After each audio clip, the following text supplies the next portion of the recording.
Buenos días, estimados estudiantes. Este día analizamos el tema tipos y composición de fuerzas.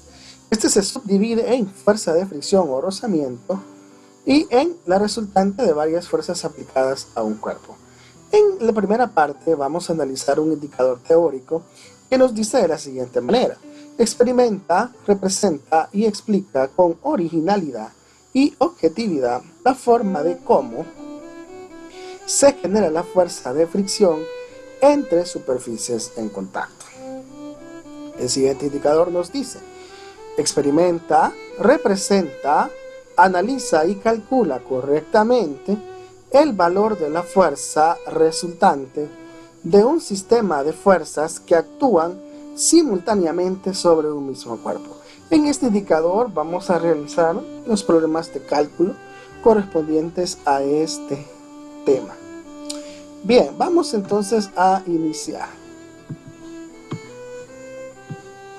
Primero vamos a definir qué es fricción. Bueno, cuando hablamos de fricción tenemos aquí un concepto que usted fácilmente puede leer y estamos hablando entre la fuerza que se aplica entre dos superficies de contacto y una se opone a otra. En este caso, la fuerza que genera el movimiento es completamente contraria a la fuerza de fricción. En el caso es la fricción la que es contraria a la fuerza que nosotros apliquemos para que se genere el movimiento. Ahora, esta fricción se define matemáticamente de la siguiente manera. La fuerza de fricción va a ser igual a μ, que en el caso es la letra griega, μ, que nos representa el coeficiente de fricción. Este coeficiente de fricción va a tener diferentes valores dependiendo de qué material estemos hablando. Cada material va a tener un índice de fricción diferente. La madera, por ejemplo, el hielo, por ejemplo, la goma, por ejemplo, tienen diferentes índices de fricción debido a que ellos representan diferentes fricciones o intensidad de fricción. Para el caso, la fuerza normal, representada por la letra N, que nosotros estamos acostumbrados a interpretar como generalmente una de las fuerzas contrarias al peso. Realmente todos los objetos, todos los cuerpos e incluso los seres vivos interactuamos con la fuerza normal, e incluso al estar reposando, al estar caminando o al estar de pie, tenemos cierta relación con la fuerza normal. Esta fuerza normal por lo general es contrario al peso. Y un ejemplo práctico es cuando usted sostiene un objeto con su mano tiene que ser un peso, mejor dicho, una fuerza equivalente al peso, solamente que en sentido contrario. Si el objeto tiene un peso demasiado grande, usted no va a poder sostenerlo. Entonces, quiere decir que mientras usted pueda ejercer una fuerza contraria al peso, usted va a poder sostener el objeto. Si usted no lo hace así, entonces el objeto cae. Esa es la fuerza normal. Todo objeto que está sobre el piso desarrolla un peso, pero la fuerza normal es la fuerza equivalente al peso, solamente que en sentido contrario. ¿Cómo podemos representar esto a través de un ejemplo? Analicemos el siguiente ejemplo. Vamos a suponer que tenemos la caja, olvidémonos en este caso de la chica que la está empujando.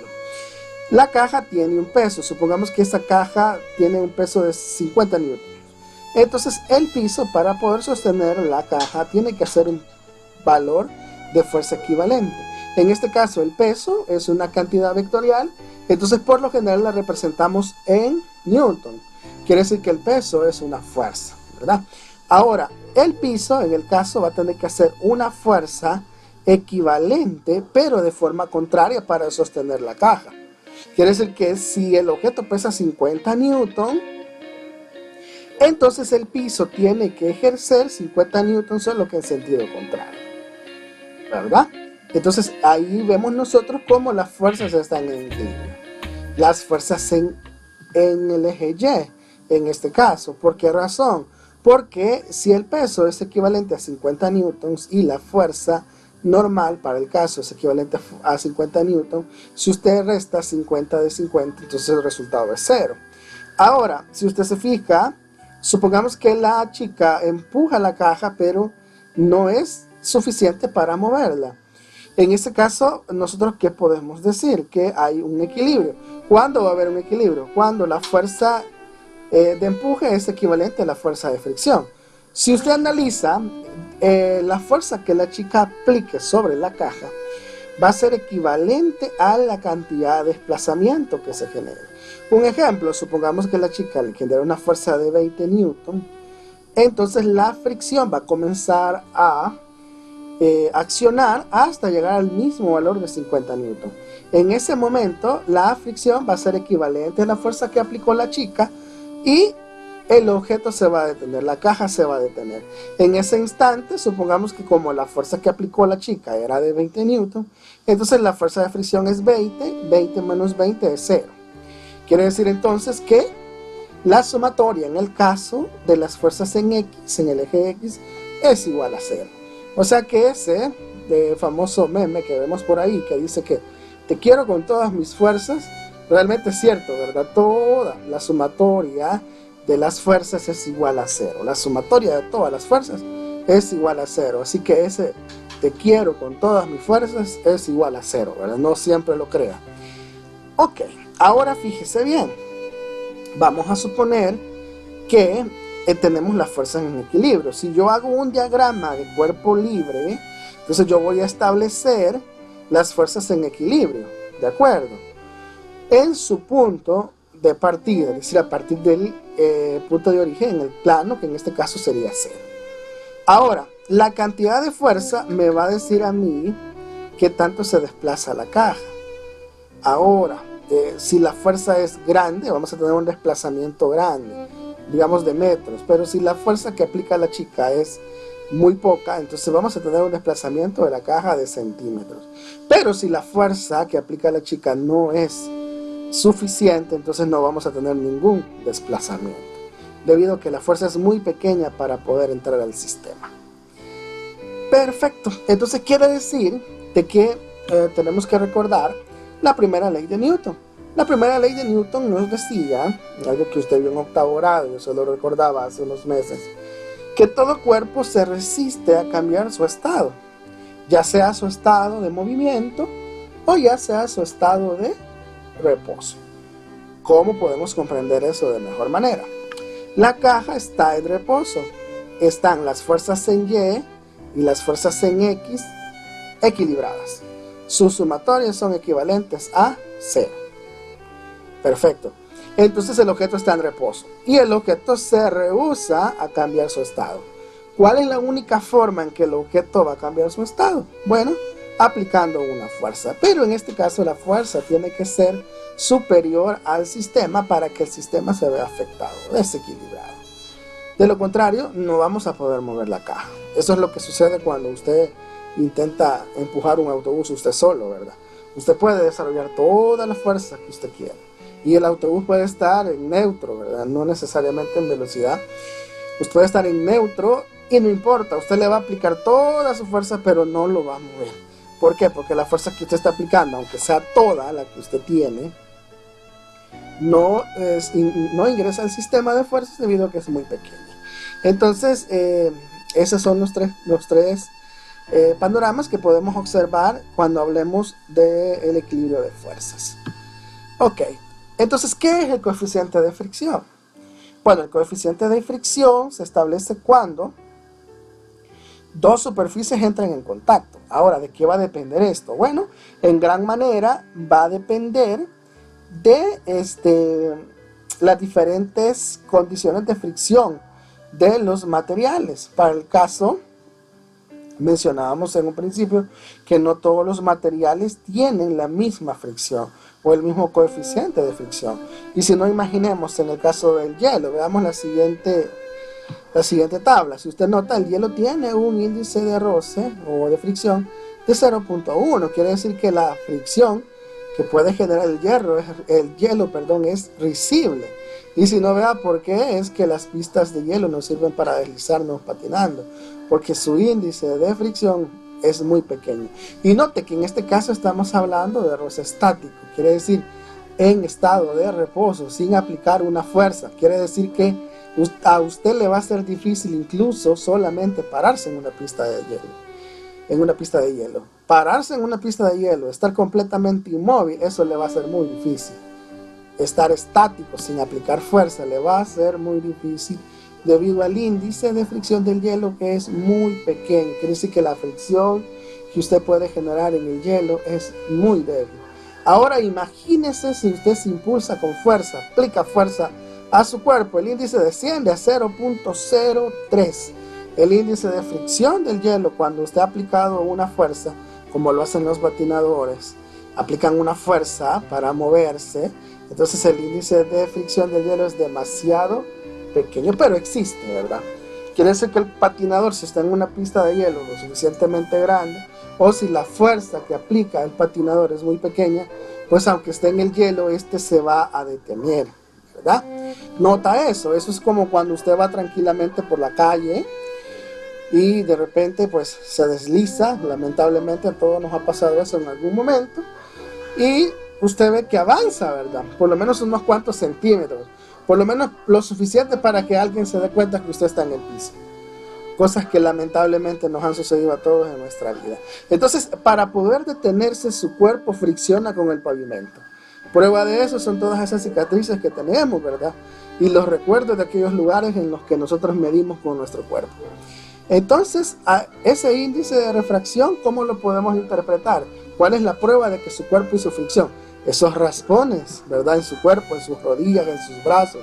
Ese es el recuerdo que nos queda de que todo material tiene un índice de roce, ¿verdad? Un índice de fricción, incluyendo nuestro cuerpo sobre el pavimento. Ahora, si no existiese un índice de fricción, el movimiento sería continuo. Eso es lo que nos explica la física básica, la física de Newton. Ahora, en condiciones especiales, el problema es que esas condiciones no se dan. Pero si las condiciones fuesen así, si no hubiese un índice de fricción, el movimiento sería perpetuo. Es decir, válgame Dios, nos continuaríamos deslizando, ¿verdad?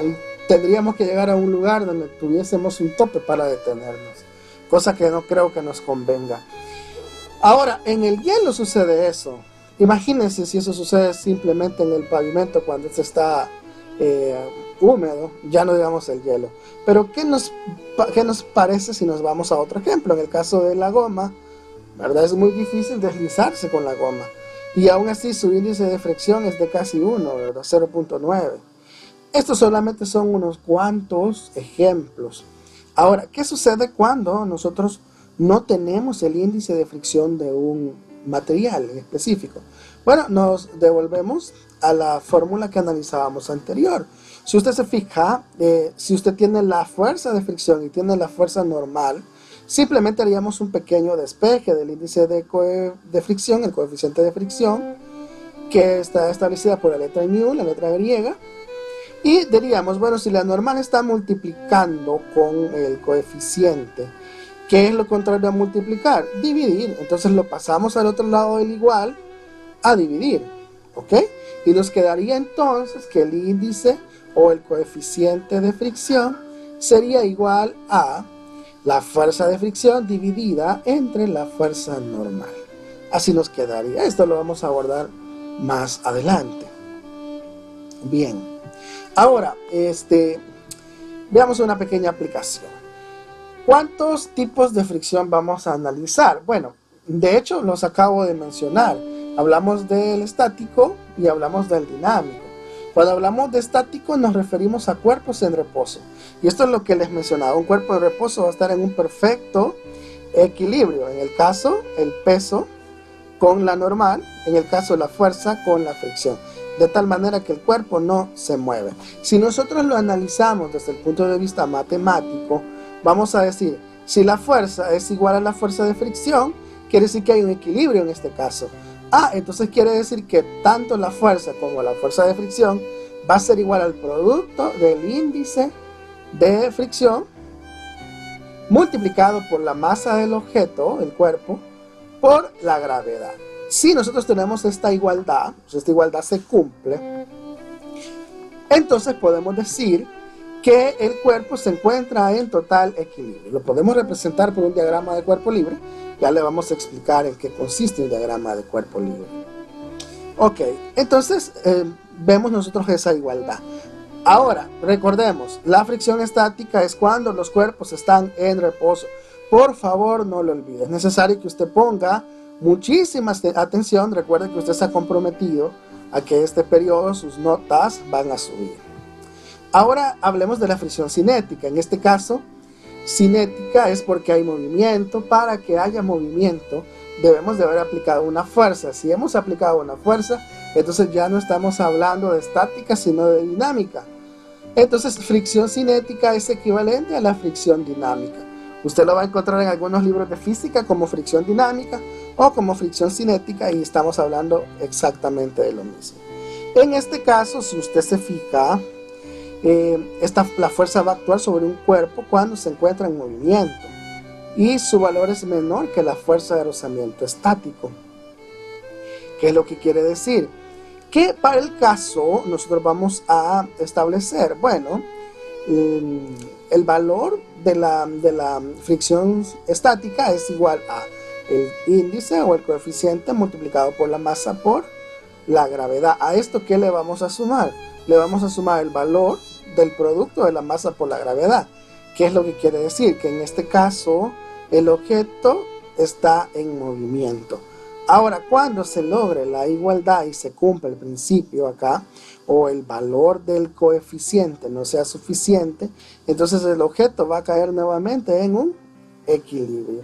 Pero en este caso estamos hablando de una fricción cinética. Mientras el cuerpo está en movimiento, el objeto está en movimiento, la fricción está haciendo todo lo posible por detenerlo, Usted me puede decir, pero eso no tiene mucho sentido. Bueno, gracias a Dios que la fricción existe, ¿verdad? Porque eso nos ayuda a que se detenga un automóvil. Eso nos ayuda a que se detenga su bicicleta. Eso nos ayuda a que usted pueda caminar por la calle. Si no existiese fricción, no pudiésemos caminar sobre la calle, porque sería un gran milagro el poder dar un paso siquiera. Ahora, la fricción cinética existe gracias a que podemos caminar y accionamos una fricción en cada paso que damos. En el momento en que nosotros perdemos la fricción en un paso, sucede la trágica historia, ¿verdad? Tierra, trágame, no quiero que nadie haya visto y mucho menos aparecer en los famosos memes. Ahora, cuando hablamos de la fricción, en este caso anterior, estática, pues imagínense si no existiese, no pudiésemos tener un objeto en un lugar específico, sino que si lo ponemos en un lugar, esto estaría moviéndose debido a que no existe una fricción, ¿verdad? Entonces quiere decir que en la vida cotidiana nosotros hacemos uso de todos estos principios físicos sin siquiera darnos cuenta. Desde el momento en que usted se sube al autobús, imagínese, lógicamente ahora las cosas han cambiado porque hablamos de un cuidado, ¿verdad? Todos los aspectos de bioseguridad. Pero cuando usted se sube al autobús, usted introduce su pie, ¿verdad? Hasta lo más profundo de la grada. ¿Por qué? Porque tiene miedo de deslizarse. O es como cuando sube a esas famosas gradas eléctricas, ¿verdad? Usted trata de poner bien sus pies. Tiene miedo de deslizarse, ¿verdad? Entonces, gracias a Dios por la fricción cinética y por la fricción estática. Ahora, ¿cuáles van a ser las características del rozamiento? Vamos a analizar unas cuantas. El rozamiento es proporcional a la fuerza normal, lógicamente. Si la fuerza normal es contraria al peso, entonces lógicamente nosotros podemos tomar la fuerza normal como punto de referencia. Y vamos a decir que mientras mayor relación de contacto exista, entonces vamos a decir que el rozamiento es mayor. Si la fuerza normal disminuye, entonces el rozamiento va a ser menor. Si la fuerza normal aumenta, entonces el rozamiento va a ser mayor, ¿verdad? ¿Por qué razón? Porque la fuerza normal, nosotros podemos analizar con la fuerza normal el punto específico de contacto de los cuerpos.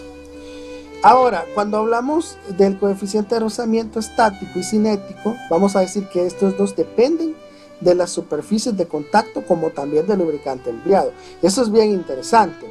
Por ejemplo, en automotriz, evitamos que las piezas del automóvil friccionen, porque eso ¿qué haría? Bueno, primero dejaría inservible el automóvil, ¿verdad? Por eso es que es recomendable hacer el cambio de aceite de manera periódica.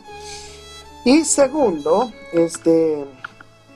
utilizamos lubricantes para que la fricción, no es que la fricción no se da, sí, la fricción se da, porque siempre va a haber un desgaste, pero el índice de fricción va a ser menor debido a el lubricante que se ha empleado para que no haya fricción, o la fricción sea la menor posible, ¿verdad? Entonces, ¿de qué va a depender esto? Bueno, de la superficie de contacto.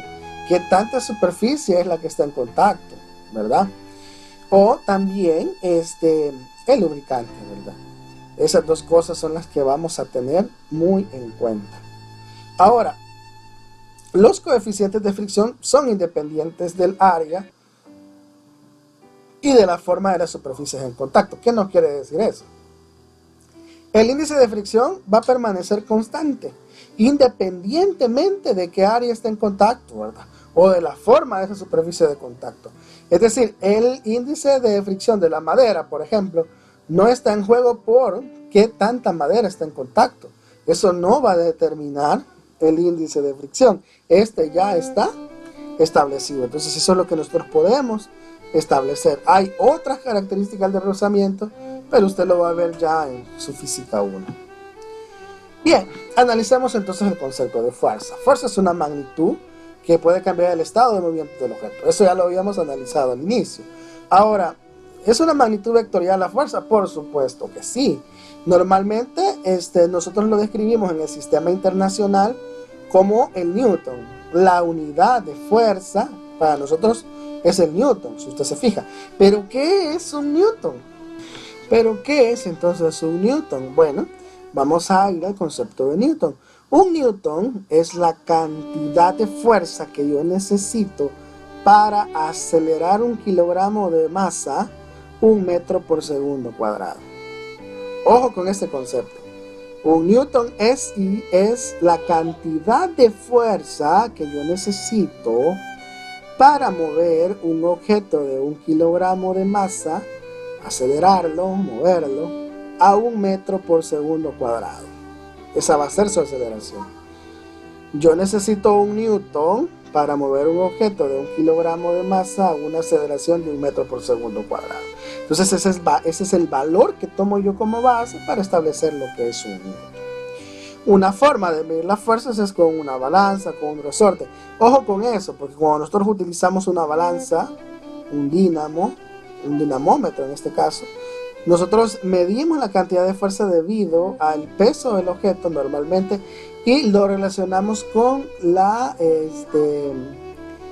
en el caso del resorte, la deformación del resorte. ¿Qué tanto se deforma? Para nosotros el resorte es equivalente al peso en ese caso, y el peso para nosotros pues es un equivalente a una fuerza. Bien, entonces analicemos las siguientes situaciones. Esto ya nos va a servir para poderlo llevar a cabo a los ejercicios. Ejemplo de esto, en el caso, fíjese, nosotros tenemos una fuerza Y y una fuerza en X. Esto como que se le vuelve a usted conocido. Pero aquí tenemos una fuerza en Y, en el eje Y, y una fuerza en X. Vamos a decir que esas son las componentes. Pero la fuerza la estamos haciendo de manera tangencial al caso, como la resultante. Y este bloque lo estamos moviendo en esta dirección. Ahora, este movimiento, como tiene una elevación, que nosotros normalmente llamamos ángulo, entonces esta elevación nos dice a nosotros que aunque nosotros el movimiento lo hagamos de forma lineal, este movimiento va a tener una componente tanto en Y como en X. Entonces las componentes de la fuerza para ese caso, la componente de la fuerza en X va a ser igual a la fuerza multiplicado por el coseno del ángulo. Ojo, recordemos, coseno para X, seno para Y. Ahora, esa va a ser la componente en X. Ahora la componente en Y va a ser igual a la fuerza, la componente de la fuerza en Y va a ser igual a la fuerza por el seno del ángulo. Ahora, fíjese bien, supongamos que tenemos este tipo de movimiento. Si usted se fija, tenemos que alar hacia arriba y hacia la derecha. En este caso, ¿qué es lo que sucede? Los vectores componentes, ya sea la componente en X y la componente en Y, van a tener el mismo efecto que la fuerza original. ¿verdad? Y vamos a tener una sola dirección. Pero en ese caso, como no tenemos pues no estamos aplicando una fuerza de manera tangencial, entonces podemos decir que van a actuar de la misma manera. Quiere decir que siempre vamos a tener, en este primer caso, unas componentes, y en el segundo caso, pues esto va a ser equivalente. Esto lo vamos a ver ya en sí en la práctica. ¿Cuáles métodos vamos a analizar? Bueno, el graficar los vectores en un sistema de coordenadas, solamente que ahora ya no le vamos a decir tanto así sistema de coordenadas, sino que al aplicarle fuerza ahora le vamos a llamar diagrama de cuerpo libre. Ahora vamos a descomponer los vectores sobre los ejes X y Y. Vamos a sumar de forma algebraica las componentes en X y vamos a obtener el único vector en X. Ahora, luego vamos a sumar la forma algebraica de las componentes en Y. Ojo, fíjense, como tenemos dos vectores, entonces sacamos la sumatoria de X y sacamos la sumatoria de Y para hacer un solo vector. Ese va a ser el vector resultante. A partir de esas componentes, entonces aplicamos Pitágoras para poder tener ese vector resultante. Y luego, ¿qué nos va a hacer falta? Bueno, el ángulo. Ese ángulo, ¿qué nos va a representar a nosotros? Nos va a representar la dirección del vector, como lo hemos visto en otras ocasiones.